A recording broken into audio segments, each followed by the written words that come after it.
से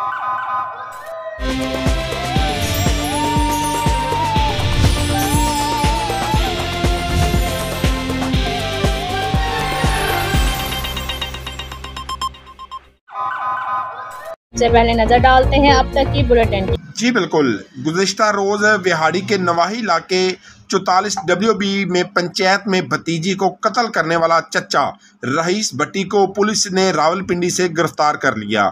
जी बिल्कुल, IG पंजाब के नोटिस पर विहाड़ी पुलिस ने 24 घंटों में अस्मा बीबी के कातलों को गिरफ्तार कर लिया। मुलजमान जिनमें चचा रईस और वालिद रफ़ीक ने मिलकर कत्ल का मंसूबा बनाया था। अस्मा बीबी 2 रोज़ कबल अपने चचा रईस के बेटे के साथ मुबीना तौर पर घर से भाग गई थी। वालिद और चचा दोनों को मुल्तान से वापस लेकर आए थे, मगर चचा ने अस्मा को पंचायत में गोली मारकर कत्ल कर दिया और फरार हो गया। मीडिया पर खबर नशर हुई तो IG पंजाब के नोटिस पर विहाड़ी पुलिस ने 24 घंटों में मुलजमान को रावलपिंडी से गिरफ्तार कर लिया। ज़राए के मुताबिक बाप और चचा ने कत्ल का मंसूबा बनाया था, जिस पर मुद्दई वालिद ने कुछ दिनों बाद माफ़ कर देना था, मगर पुलिस ने जदीद टेक्नोलॉजी से मुलजमान को गिरफ्तार कर लिया। IG पंजाब ने हदायत की है कि मुकदमे की तफ्तीश अपनी निगरानी में करें और मुलजमान को करार वाक़या सजा दी जाए।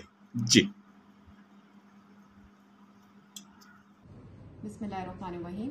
गुज़श्ता रोज़ थाना ठेंगी की हदूद में गैरत की नाम पे कत्ल होने वाली 16 साल आसमा बीबी के केस में DPO साहब की सरबराही में थाना ठेंगी की पुलिस ने बर वक्त कार्रवाई करते हुए जदीद टेक्नोलॉजी का इस्तेमाल किया और रावलपिंडी से मरकज़ी मुलजिम को गिरफ़्तार कर लिया है।